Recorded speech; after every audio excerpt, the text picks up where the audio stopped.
Técnicas creadoras para la solución de problemas, módulo 20. Recordarán que hemos hablado de una encuesta en la que se verificó el coeficiente de inteligencia de 1000 personas elegidas al azar, y se averiguó que la diferencia entre el coeficiente de inteligencia de la persona menos inteligente y el de la persona más inteligente solo era de 2,5 veces. Y recordarán que comentamos en relación con los ingresos que la gente que gana 25 millones al año no es 10 veces más inteligente que la gente que gana 2,5 millones. Pues bien, este es un tema que me ha intrigado durante años y sobre el que he elaborado unos cursos que he enseñado a ejecutivos y administradores de las principales empresas. Y he desarrollado algunas ideas bastante interesantes en relación con la inteligencia en sí y con el coeficiente de inteligencia, y les diré que me gustaría transmitirles un concepto que es este. La inteligencia es un modo de actuar. La inteligencia no depende del coeficiente, no depende de la formación académica, no depende de los antecedentes, de las relaciones, de las notas ni de nada de eso.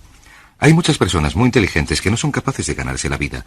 Hay personas con varios títulos universitarios que están en paro. Pero también hay personas que no terminaron los estudios secundarios y están a la cabeza de empresas de primera línea porque la inteligencia es un modo de actuar. Lo que he averiguado es que si uno estudia el modo de actuar de la gente inteligente, con esto quiero decir que la gente que logra los resultados que desean, y si uno actúa, utiliza su mente del mismo modo que ellos la utilizan, empezará a funcionar en el mismo nivel de inteligencia que ellos, sea cual sea el coeficiente de inteligencia o las circunstancias de uno. Pues bien, comencemos por esta frase elemental. La inteligencia es un modo de actuar. En otras palabras, si uno actúa de manera inteligente, entonces uno es inteligente. Si no actúa de manera inteligente, entonces no es inteligente, por muy brillante o culto que pueda ser. En este sentido, uno de los estudios que realicé hace un par de años analizaba la investigación sobre los genios. ¿Cuáles son las características de los genios? De las personas que, según sus iguales, funcionan a unos niveles excepcionales de inteligencia con coeficientes de inteligencia de más de 140, incluso de 150, 160, 170, 180, etc. Y lo que averigüé es que hay 4 claves para el genio, y que las 4 son comportamientos que se pueden aprender. Y si uno aprende estas 4 claves puede funcionar a un nivel de inteligencia doble de su nivel actual. De modo que, ¿cuáles son las 4 claves? La primera clave del genio es la claridad. La claridad es esencial. De hecho, una y otra vez, hallo que el motivo por el que las personas fracasan es que no saben lo que quieren. No tienen claro dónde van, sus metas son difusas, sus valores son difusos, sus alternativas y sus opciones son algo borrosas, mientras que la gente con éxito goza de una enorme claridad. Imaginen que tienen una cámara fotográfica y que cada vez que la enfocan de manera que el objeto quede perfectamente claro, están en onda.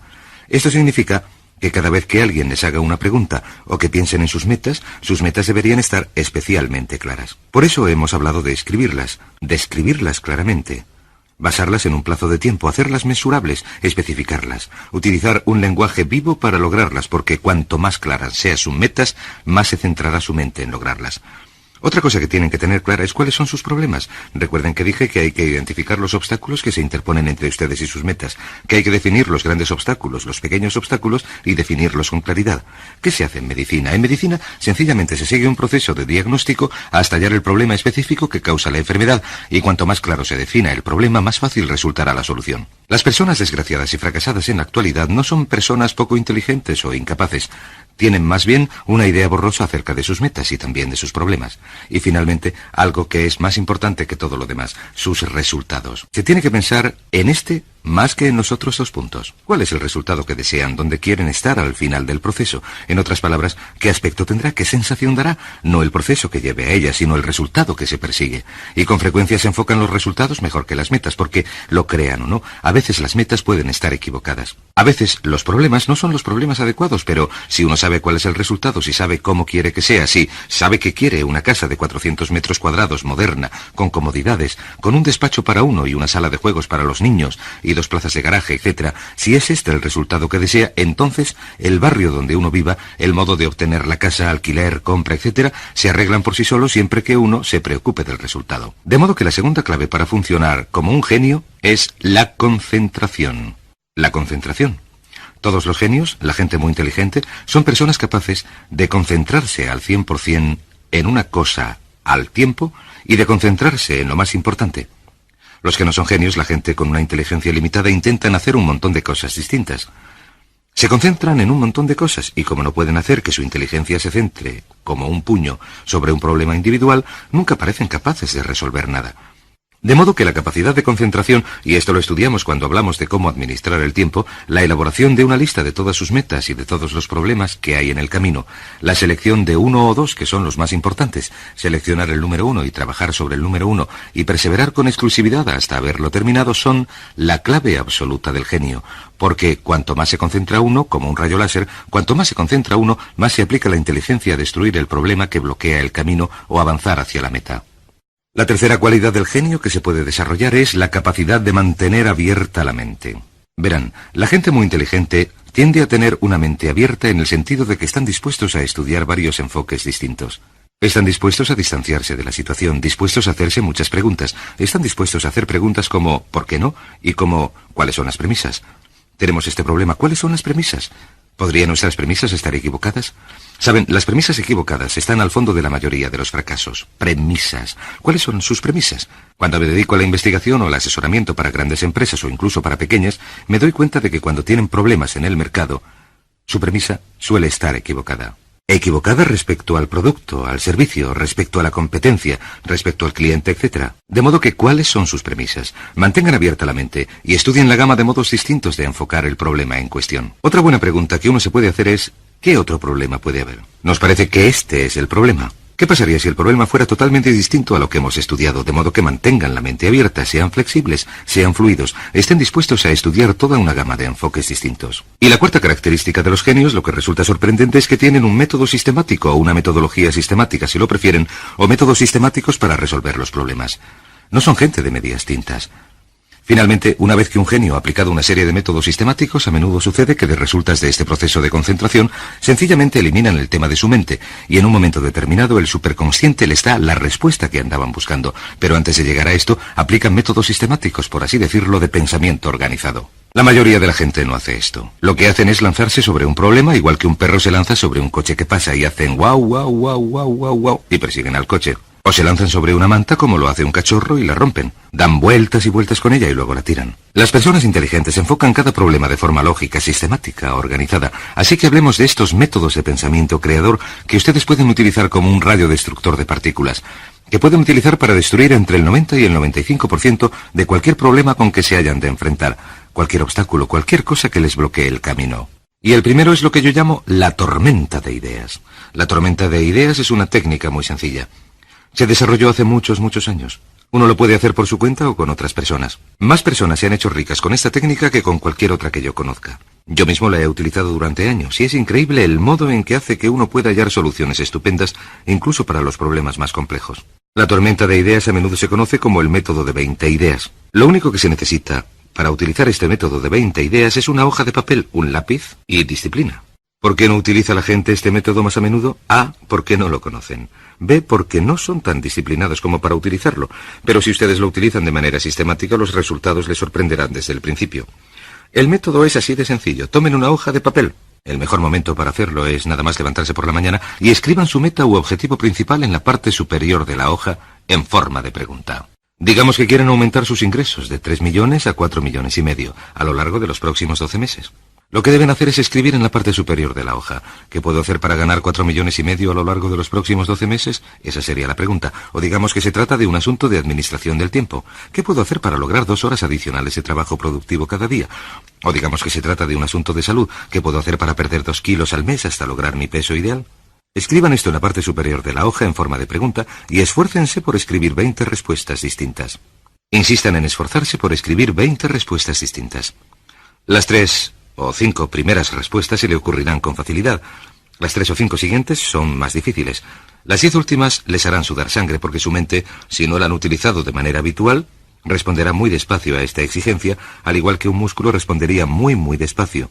Pero después de una semana, de un mes, de 2 o 3 meses, serán capaces de dedicar a este ejercicio toda la tarde. De modo que escríbanlo en la parte superior de la hoja y generen 20 respuestas. Y a continuación, una vez hecho, seleccionen una respuesta y pónganla en obra inmediatamente. Así de sencillo. Si hacen esto, verán que esta técnica es tan potente que resulta sorprendente. Se les ocurrirán unas respuestas que les dejarán atónitos. Irán escribiendo cosas que jamás pensaron pudieran existir en su mente. He hecho hacer este ejercicio a muchos grupos ejecutivos y les he visto venir a mí y decirme, ¿sabe? A veces la respuesta número 20 vale más que las otras 19 juntas. Ha habido personas que me han dicho que la respuesta número 20, al obligarse a escribir 20 respuestas, la número 20 a veces es la respuesta que llevan buscando desde hace 6 meses. De modo que utilicen este ejercicio y luego elijan una respuesta y pónganla en marcha inmediatamente. ¿Por qué? Porque esto hace que su seriedad ante este proceso se fije en el subconsciente y en el superconsciente. Si hacen esto 5 días por semana todas las mañanas antes de empezar el día, y si hacen esto 50 semanas al año, descontamos 2 semanas de vacaciones y los fines de semana, cuando no tienen que pensar en absoluto, al final del año se le habrán ocurrido unas 5.000 ideas. Si multiplican una idea al día por 5 días por semana, por 50 semanas al año, les dará 250 ideas al año que podrán aplicar a lo largo de la vida en un mundo donde la persona media no utiliza ni una. ¿Les parece que si utilizaran este método de manera sistemática cambiarían sus resultados? ¿Creen que si utilizaran este método de pensamiento creador de manera habitual empezarían a ver algo de progreso o algunos cambios? Lo más interesante es que si utilizan este método todos los días, y he de decirles con toda honradez que personalmente no lo puedo utilizar más que 3 días seguidos, porque al tercero se me ocurren tantas ideas que no tengo tiempo en todo el día para ponerlas en obra, y son buenas ideas válidas, prácticas, y en muchos casos soluciones del superconsciente que se desparraman por la hoja. Son corazonadas que a veces valen miles, decenas de miles, y he tenido ideas que han valido cientos de miles, incluso millones de pesetas. Yo asesoro a varias empresas. De vez en cuando, por medio de este ejercicio, se me ocurre una idea mientras estoy haciendo una asesoría para estas empresas que les representará millones de pesetas, porque será una destilación única en una serie de factores que cristalizan de repente, al igual que un flash hace que la fotografía reproduzca todos los detalles. De repente se cristalizará de manera superconsciente y allí está la idea. Así que les animo a utilizar este método a partir de hoy mismo. Tomen cualquier meta, cualquier problema, cualquier dificultad, escríbanlo en forma de pregunta e inténtenlo una vez y les sorprenderá la eficacia con que funciona. De hecho, mucha gente, cientos de personas que han seguido mis seminarios, me han dicho que esa idea cambió su vida profesional, cambió su negocio, cambió su vida familiar, cambió muchos aspectos de su vida. Muy bien. Pues el segundo método que quiero enseñarles es un método que pueden utilizar por su cuenta, pero también en grupos. También lo pueden utilizar como una forma de solución de problemas colectiva, y es un método sistemático desarrollado en parte en la Universidad de Harvard y en parte por una serie de especialistas en pensamiento creador y de grupos de expertos que yo he combinado en un único modo. Es fenomenal. Es como lanzar una bala de cañón a una hoja de papel de seda. Nunca he visto un problema que no se pueda resolver por medio de este método tan sencillo. Pues bien, consta de 9 puntos. Punto número 1. El punto de partida son las expectativas confiadas. Las expectativas confiadas parecen abrirnos la mente, relajar el cerebro, activar el superconsciente, y parecen ponernos en onda con la solución de un problema o de una dificultad a nivel superior. De modo que las expectativas confiadas son muy sencillas. Asuma una solución lógica. Cuando se enfrente con cualquier tipo de dificultad, asuma una solución lógica y factible. Dígase, pues bien, aquí hay una solución lógica y factible, sin problemas. Dígase eso, nada de preocuparse, no hay problemas, tiene que haber una solución en algún lugar. Esta actitud de expectativa confiada parece abrir la mente creadora y hacer que funcione mucho mejor. Paso número 2. Para mantener la actitud positiva y optimista de la mente, utilice un lenguaje positivo. Utilice un lenguaje positivo. ¿Qué queremos decir con esto? Pues bien, hay ciertas palabras en cualquier lengua que pueden elevar o bajar la temperatura de la sangre, que nos hacen sentir ansiedad o temor, o felicidad o regocijo, de modo que la utilización de las palabras es importante. Es importante utilizarlas adecuadas. Por ejemplo, la palabra problemas. La palabra problemas es negativa. Tiene connotaciones negativas. Nos hace sentir tensión nerviosa y ansiedad. Hace que nuestras mentes lleguen a cerrarse. En vez de esta palabra utilice situaciones. Situaciones. Y esto es maravilloso. Es una palabra neutral.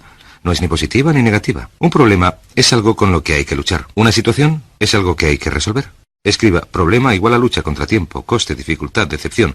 Pero una situación es sencillamente algo que hay que resolver. Cuando uno empieza de repente a describir las cosas como situaciones, vaya, he aquí una situación interesante, nos han robado el coche. Bien, esta es una situación interesante, se nos ha quemado la casa. Vaya, esta es una situación interesante. Esto hace que su mente se dedique a resolver la situación en lugar de dejar que la situación la venza. Una palabra, aún mejor, es reto, y muchas empresas y muchos individuos ahora utilizan solo la palabra reto porque es positiva.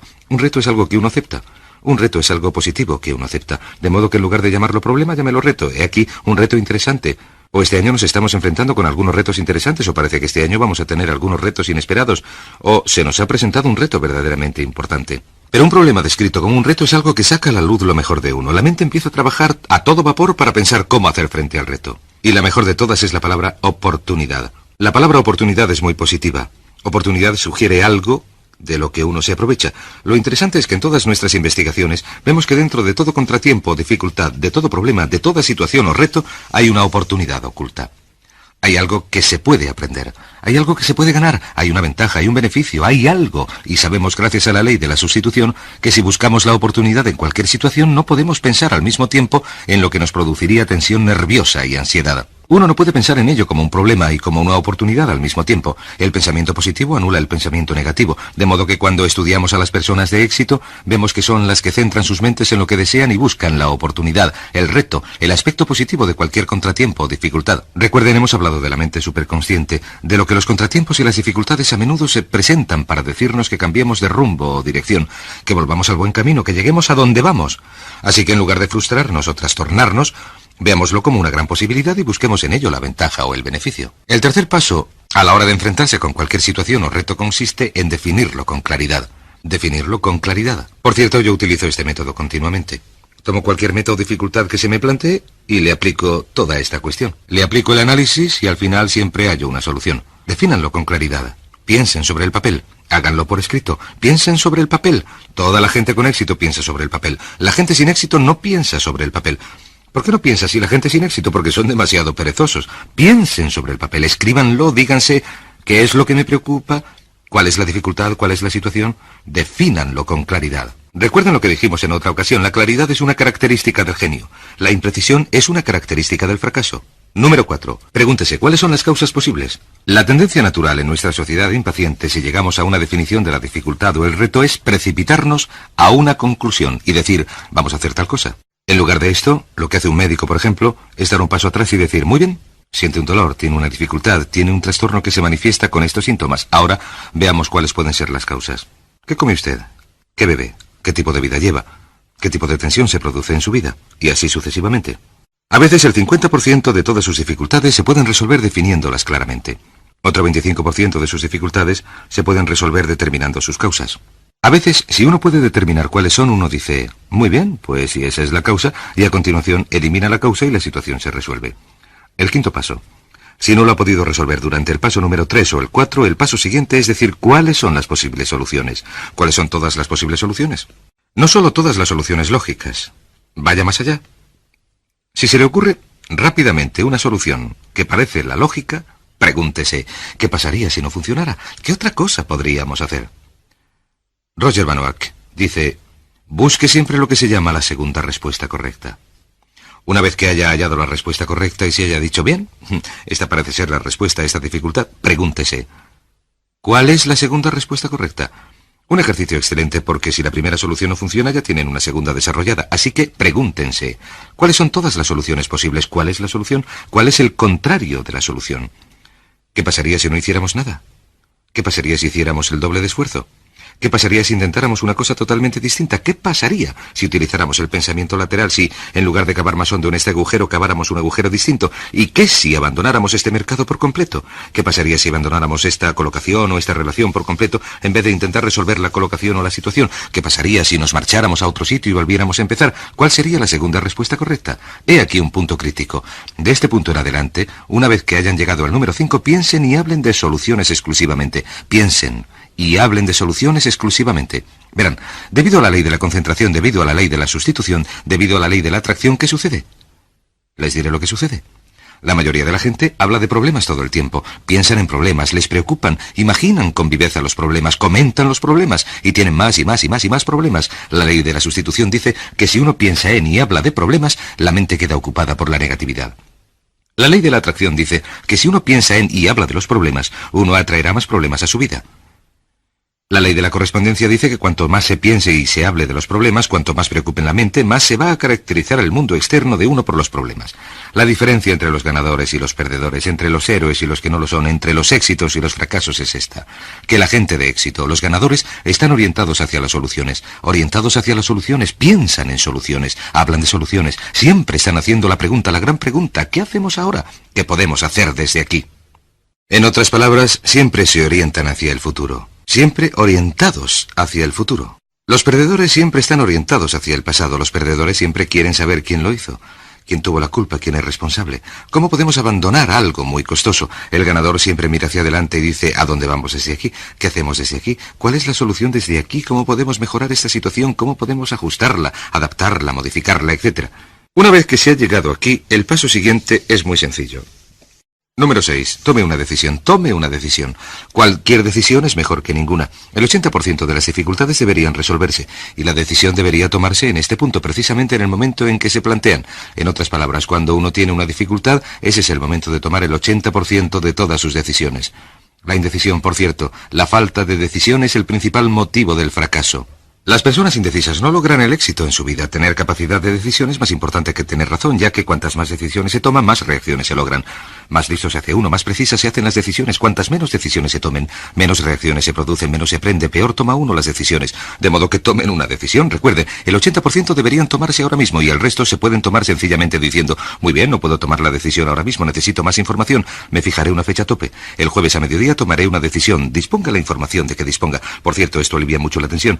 La alivia enormemente. Tome decisiones. La indecisión es una gran fuente de tensión. El número 7 es delegue responsabilidades. Delegue responsabilidades. En otras palabras, hágase la siguiente pregunta. La gran pregunta. ¿Quién va a hacerlo? ¿Quién va a hacerlo? Muy a menudo la gente hace este ejercicio, toma la decisión, se sienten contentos, felices, desaparece la tensión y las dificultades, y luego vuelven al trabajo. Y llegan a una reunión 2 semanas después y nada se ha hecho porque a nadie le ha sido asignada una responsabilidad específica. Esta es probablemente la palabra, una responsabilidad específica. ¿Quién va a hacer qué exactamente? Esto nos lleva al número 8. Establezcan una fecha tope. Digan: quiero que esto esté hecho para tal día. Vamos a ponernos de acuerdo en que va a estar hecho tal día. El jueves a las 12 del mediodía lo volveremos a estudiar y, por supuesto, una vez que se ha establecido una fecha tope, el número 9 es: tomen acción. Observen. Saben, un estudio de administración del tiempo muy interesante que leí hace poco dice que el 20% del trabajo, el 20% inicial, suele representar el 80% del valor del trabajo.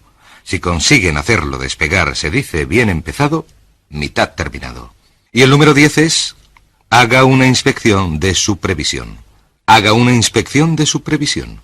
Una de nuestras normas más importantes para el éxito en la vida es que una vez que haya acordado que se ha de hacer algo, ha de inspeccionarlo, verificarlo, controlarlo, seguirlo, mantenerse al tanto. Un buen amigo mío dice que hay que delegar, pero no abdicar. Tomen una decisión. Una vez que hayan delegado, que hayan pedido a alguien que lo haga, mantengan el contacto con esa persona. Si es importante para usted que esté terminado para una fecha, será importante para usted verificarlo y hacer un seguimiento. Bien. Hay un último método de pensamiento creativo que pueden utilizar con su marido o su mujer, con sus compañeros de trabajo, sus amigos, sus socios.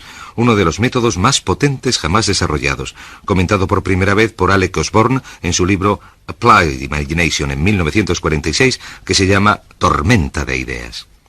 Las tormentas de ideas son estupendas. Y no voy a escribirlo todo en el tablero, sencillamente les daré una descripción de lo que se necesita para hacerlo bien. Número 1. El grupo ideal para las tormentas de ideas se compone de entre 4 y 7 personas. Menos, y no se obtiene la energía potencial. Más, y el grupo empieza a ser difícil de controlar, de modo que entre 4 y 7 personas, todas sentadas y en armonía. El paso número 2 consiste en definir el asunto con claridad, y cuanto más sencillo y preciso sea, y cuanto más específica sea la solución que se esté buscando, mejor funcionará la tormenta de ideas. Por ejemplo, en una organización de ventas no se debe decir ¿qué podemos hacer para aumentar las ventas? Porque esta es una pregunta muy vaga, borrosa. Recuerden, mucha claridad. Lo que habría que decir sería ¿qué podemos hacer para aumentar nuestras ventas en un 20% durante los próximos 90 días? Entonces todo el mundo puede centrar sus mentes en el tema. El tercer punto con respecto a las tormentas de ideas es el tiempo. La duración idónea de una tormenta de ideas es de entre 15 y 45 minutos. 30 es el ideal. Lo que se hace es decir, vamos a tener una tormenta de ideas sobre este asunto, sobre qué es lo que puede aumentar nuestras ventas en un 20% durante los próximos 90 días, y vamos a hacerlo entre las 4:15 y las 4:45. El siguiente paso es la generación de ideas. Esto es de una importancia crucial. En lugar de generar ideas y a continuación evaluarlas, lo que se hace es lo siguiente. ¿Qué es lo que Osborne averiguó? Lo que dijo fue: lo que obstaculiza las tormentas de ideas es que se produce el proceso de generación de ideas y a alguien se le ocurre una idea y otro dice, eso no funcionaría, qué tontería, eso es ridículo, ya lo hemos intentado antes. En cuanto alguien hace un comentario crítico acerca de una idea, todo el mundo se calla y sigue ahí sentado, lleno de dudas. ¿Por qué? Pues porque cuando se critica una idea se activa el miedo al rechazo que existe en lo más hondo y que nos viene desde la primera infancia. De modo que lo que hay que hacer es dividir. Se separa la evaluación de ideas, esta sección de la generación de ideas, por medio de una pared de tiempo, de modo que se pone tiempo entre ambas.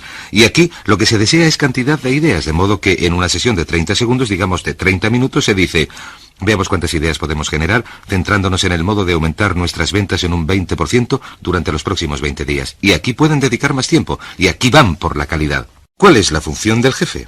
En una sesión de tormenta de ideas, el jefe no debe dominar, debe estimular. Un buen hombre de negocios, por cierto, reunirá a su personal o a sus socios de manera habitual con el fin de estimularles de manera que tengan una tormenta de ideas al menos una vez a la semana, pero no dominará la conversación.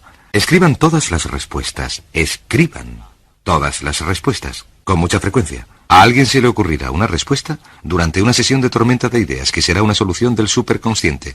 La solución del superconsciente podría ser tan excelente que incluso a la que se le ocurrió y las personas que participaron en la sesión no se dan cuenta de que representa un hito brillante. Pero más adelante, cuando se estudian las ideas y se evalúan, o cuando otra persona estudia las ideas, podría ser que dijera: eso es lo que andamos buscando, es eso exactamente. De modo que, en cuanto al pensamiento creador, recuerden esto, lo repetiré, que la inteligencia es un modo de actuar que pueden funcionar con al menos el doble de la inteligencia que utilizan en la actualidad si hacen lo que hacen los genios. Tengan muy claro lo que desean. Concéntrense exclusivamente en la meta, el problema, la situación o el resultado que desean. Mantengan abierta la mente, sean flexibles. Y consideren todas las posibilidades y a continuación utilicen métodos sistemáticos para la solución de los problemas, como los que hemos comentado. Intenten cualquiera de estos métodos, utilícenlos de manera habitual y sistemática y les garantizo que les sorprenderá lo inteligentes que realmente son.